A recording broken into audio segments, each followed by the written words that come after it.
A Keystone pipeline decision and promising new jobs numbers as presidential candidates deal with vetting, shifting polls, and debate prep. We'll catch you up tonight on Washington Week. Shipping dirtier crude oil into our country would not increase America's energy security. The president pulls the plug on the Keystone XL pipeline and takes a rare victory lap on the economy. While our politics have been consumed by a debate over whether or not this pipeline would create jobs and lower gas prices, we've gone ahead and created jobs and lowered gas prices. Nearly 300,000 new jobs last month, declining unemployment. Will the Fed respond by hiking interest rates? Tensions rise on the 2016 campaign trail. Marco Rubio has a disaster on his finances. He has a disaster on his credit cards. When Donald comes across a poll he doesn't like, it gets weird and he does these sorts of strange things. The new frontrunner gets fresh scrutiny about his oft-told life story. And the guy who used to be the frontrunner takes on all comers. And you can't just tell Congress, you're fired, and go to commercial break. And Bush, once again, is confronted with presidential-level family issues. I love my dad. He's a great guy. I think the book's going to be worth reading. Covering the week, Coral Davenport, energy and environment correspondent for the New York Times. Eamon Javers, Washington correspondent for CNBC. Dan Balz, chief correspondent for The Washington Post. And Jeff Zeleny, senior Washington correspondent for CNN.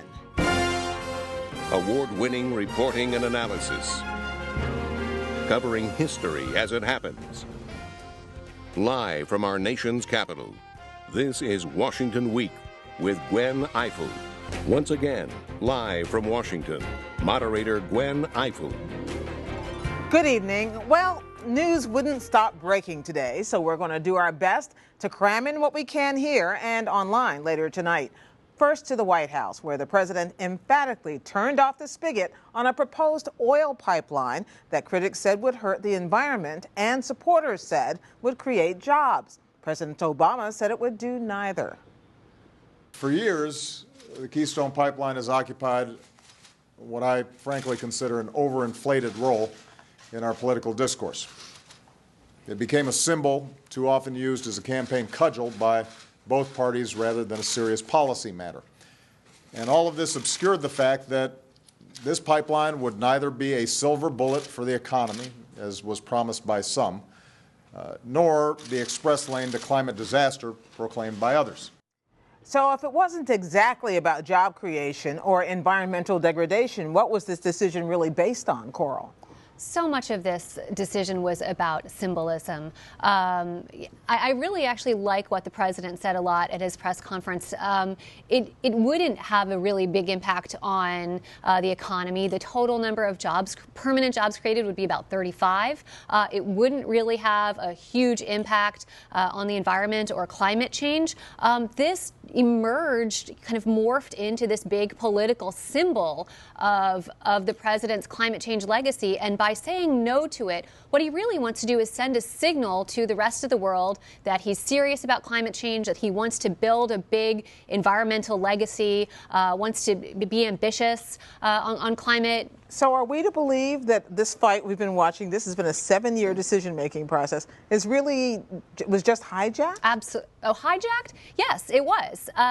What's really interesting about the Keystone Pipeline is that during the 7 years that it's been under consideration, the administration has actually approved other similar pipelines that just haven't been turned into these political symbols.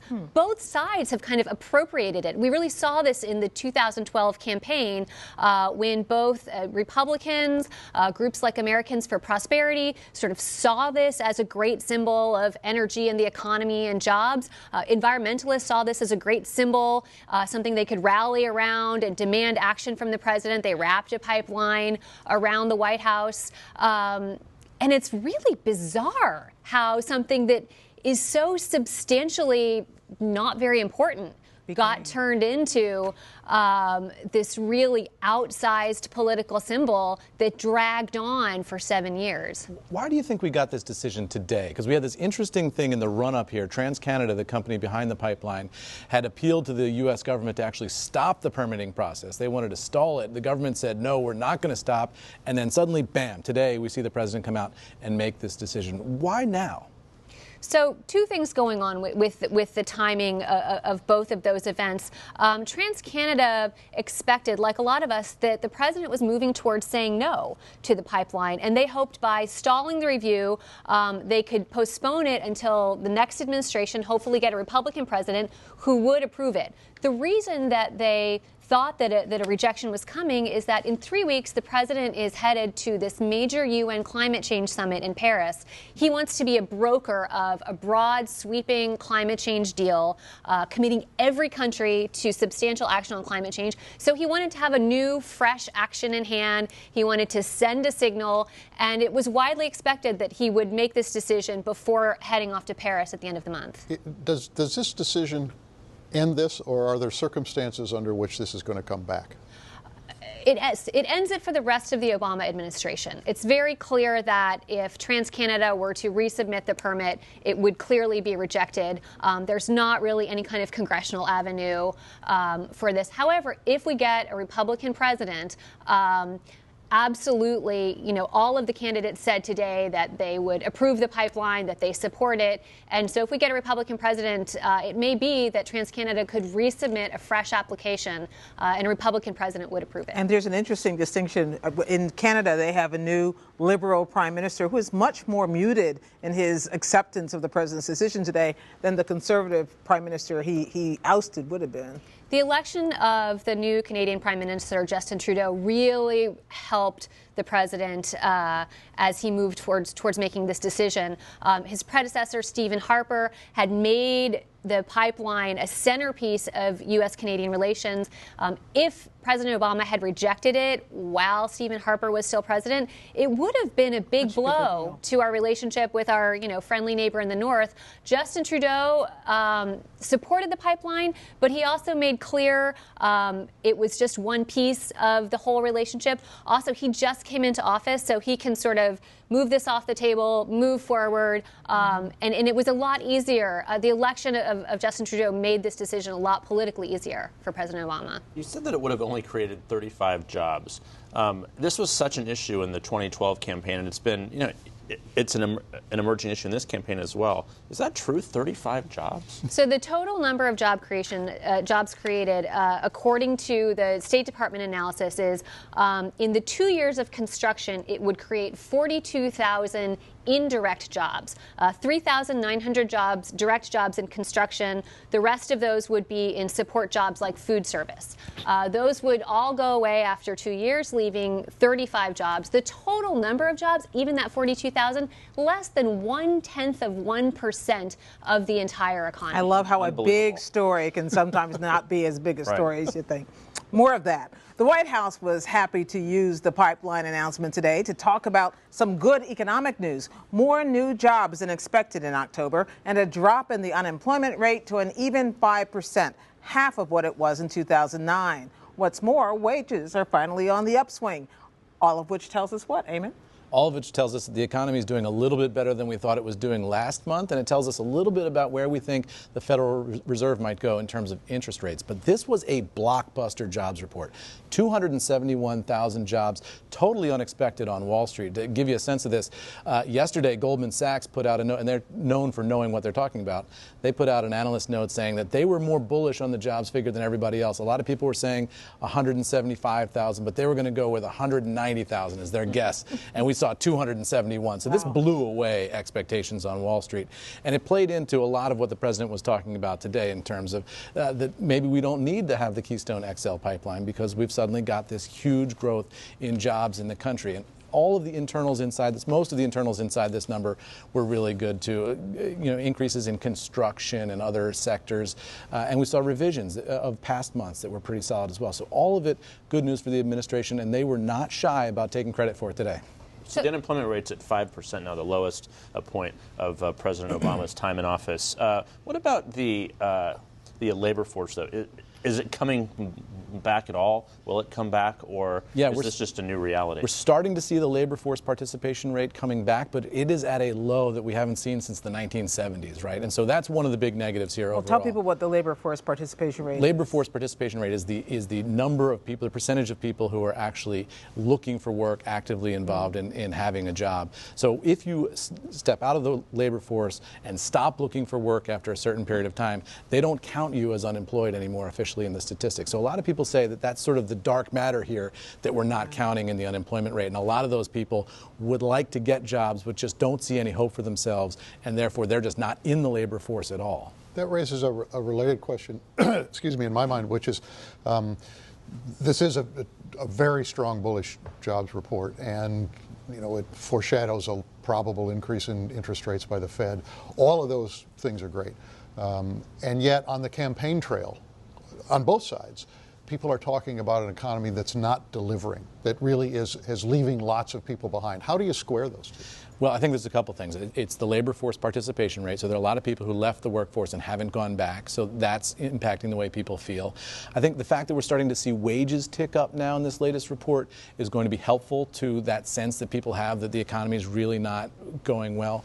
And I also think that I don't want to be flip about this, but I think there's a certain amount of economic PTSD from the 2008 crash. I think people were really shocked and unmoored by the speed at which the economy went off a cliff and the numbers of jobs that we saw. I mean, at one point we were losing 600,000 jobs a month in this country. It was devastating for families. So that leaves an impact. It's a searing memory for a lot of people. So even if they're starting to find their footing, they're getting jobs, politically that affects the way they see the world, and it might for a generation. Eamon, does this mean that the Fed will be raising rates? What would be the timing on that? Well, I think everyone is looking now to the December Fed meeting as the possible time when the Fed will raise rates. They've kept interest rates at basically zero now for years and years. It's kind of hard to imagine that they wouldn't at this stage. That's the betting, but stranger things have happened, right? I mean, Janet Yellen said earlier in the week, she was kind of telegraphing this and said that December is a live meeting, quote unquote. That means get ready. But they have not raised interest rates in a very long time, and so this will be an interesting decision, no pun intended, to see if they can do that and if Wall Street will buy it. Because we've had this weird moment on Wall Street where for so many years, bad news in the economy has been good news on Wall Street, because that means that the Fed is likely to keep interest rates down. I'm sorry, I didn't mean to interrupt you, but there's one interesting thing I want to get to, which is, and the White House and the Democrats are pointing this out, which remember when we were talking about the health care law, and of course now the Supreme Court today said they're going to take another challenge. One of the big arguments was that it was going to cost us jobs. I remember John Boehner saying it was a job killer over and over again. It turns out it didn't. Yeah. I mean, clearly we're seeing jobs increasing. We've got, the past couple of months, we've had 180,000 or more jobs created. If you go back even in the over healthcare sector. A year. In healthcare as well. The other question is whether or not Obamacare, and this is an unresolved issue, and I don't have the answer to it, but whether or not Obamacare has actually enabled some people to stay out of the job market who otherwise would have been forced to be in, who didn't want to be in, who maybe can be home with their families because now they have access to health care. So there are a lot of ways this can cross-cut. Yeah, we're going to have to study that for years to come, I think. Okay, well, thank you. That was interesting. Now, thanks. Yeah, you're welcome. To 2016 politics. We have a new frontrunner, retired neurosurgeon Ben Carson. And just like clockwork, the scrutiny has begun. Much of it focused on the rags to riches biography that made him famous. Some of the digs are just joking. Let me just say this. Ben Carson is a complete and total loser. That's a Saturday Night Live promo, of course. But Trump, who's been losing ground to Carson in the polls, has also been taking aim on Twitter. Carson's typically low-key response? I discovered when I was in grade school that those tactics really are for grade school, and I've gone far beyond that now. But the questions appear to be starting for Dr. Carson. What's happening here, Jeff?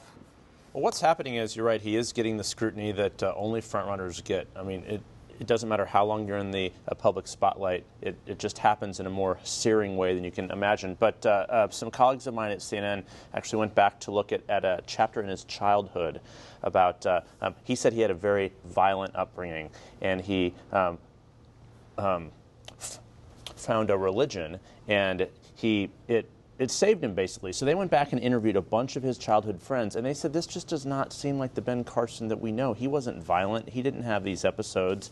So then he, of course, is saying, it's not the right people. You're not, so it's all kind of unfolded. Talking to the wrong in people. A very Why would they talk to you? messy way. Yeah. But we spent a lot of time in Detroit, in his neighborhood, talking to a lot of people on camera, and they said it's just not how he remembers it. So it's one of those weird things. It doesn't necessarily matter to the current presidential campaign, but he's presented himself as this person who was changed by that moment, so it just doesn't quite add up. And Dan, there was, of course, another report today in Politico, which changed, the form of it changed as the day went on.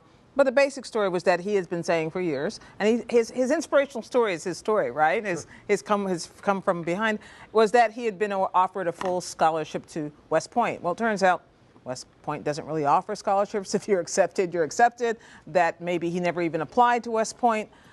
This kind of scrutiny, though, is really getting under his skin. It is getting under his skin, and he claims there's a double standard, that it's the liberal media that's going after him because he's conservative, and therefore he's a threat to the liberal media. As Jeff said, this is not uncommon for any person who, A, is a front runner, and B, is not particularly well known. And so people's life stories tend to get scrubbed, and if there are embellishments or contradictions or anything that doesn't quite add up, or if the story is told in different ways over different times, there's scrutiny on it. And the question, I think, for Dr. Carson at this point is how well and effectively he can rebut some of these criticisms or questions, how well he can answer them. And in the days going forward, we'll know the answer to that. So are these the kinds of things that could melt down a campaign like Ben Carson's? I don't think so, because he's an unusual kind of candidate. He has so many strong supporters who got to know him through his books, through, he's been on the scene for a long time in some evangelical households and other things. So I think they really believe his story. And I think anytime you're saying the media is picking on me, I think that's a pretty good response. So I would be surprised if this unravels his candidacy, but it's so unpredictable. How he acts over the next coming days, I think, is interesting. What do you guys make of his response so far? I mean, the first thing we saw out of the Carson campaign, we saw some tweets from some sympathetic allies during the course of the day today after that Politico story, raising questions about whether that story was fair or not. Then we saw he got on the phone with the New York Times, and then he held a press conference late in the day, 7 p.m.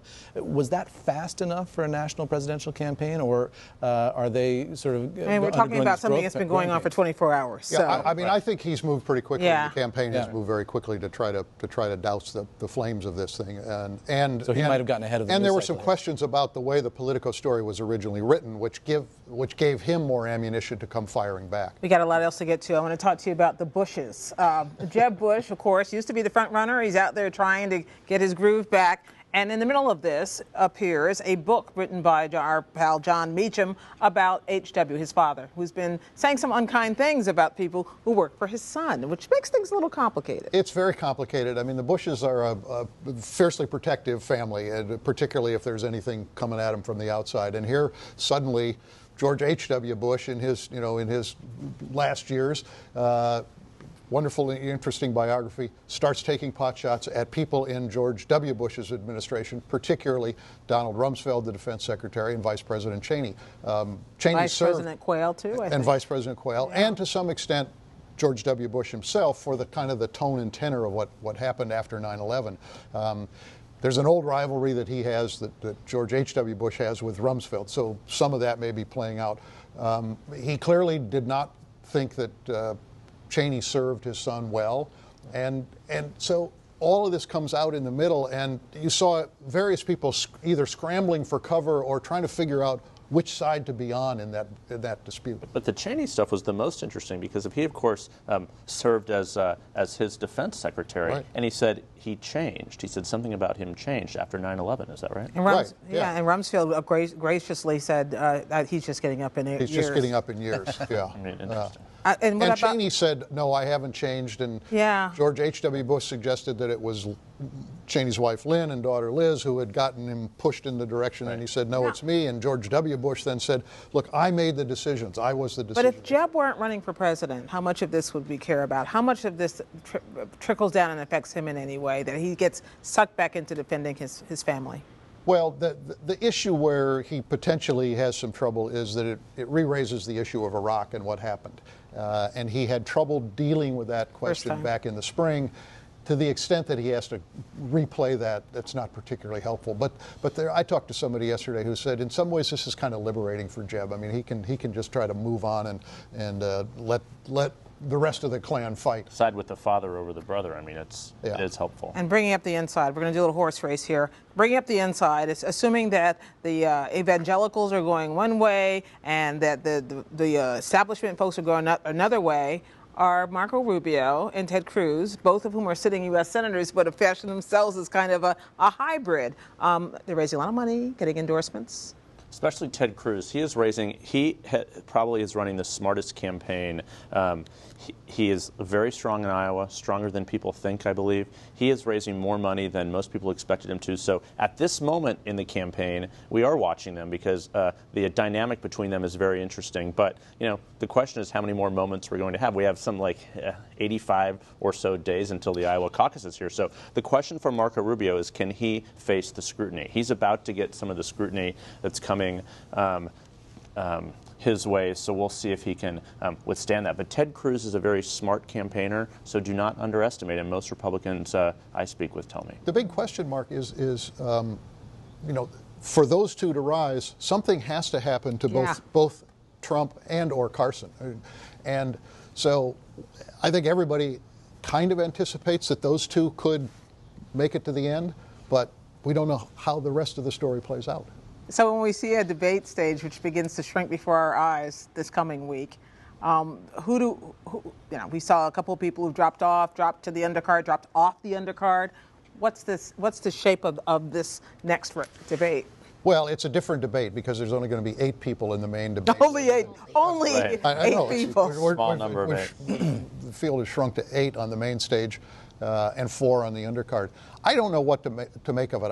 I mean, anybody who has to sponsor a debate has a very difficult calculation as who deserves to be on that stage. It's not the media's role to pick winners and losers. And I'm not sure that for Chris Christie and Mike Huckabee, both of whom are now relegated to the undercard debate, that's the worst thing in the world. I mean, they'll get airtime, and if they do well, they'll get attention coming out of the debate.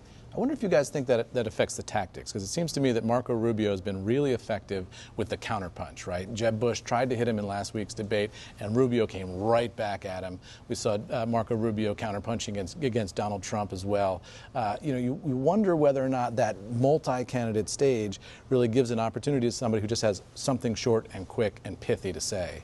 And it changes sort of what we see from the debate. I mean, I think Marco Rubio has been one of the best debaters of anyone because he manages to squeeze in a lot about him during all these questions. He puts more biography in his answers than anyone else. But I think the arrow will be on him, and we'll have to see how he withstands that scrutiny.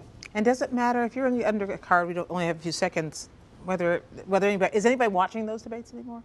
Sure, the audience has actually been pretty good, especially on a Fox Business debate. They're sponsoring it. I think it's fine. Okay. Well, we'll be watching. And we'll be watching everything else that's going on because what else do we have to do? That's all we can fit in for now. But as always, there's more on the Washington Week webcast extra. We'll stay around the table and talk about this week's elections and ballot initiatives in Kentucky, Ohio, and Texas. We'll post it later tonight, and you can watch it all week long at pbs.org/Washington Week. Keep up with daily developments with me and Judy Woodruff over at the PBS NewsHour, and we will see you here next week on Washington Week. Good night.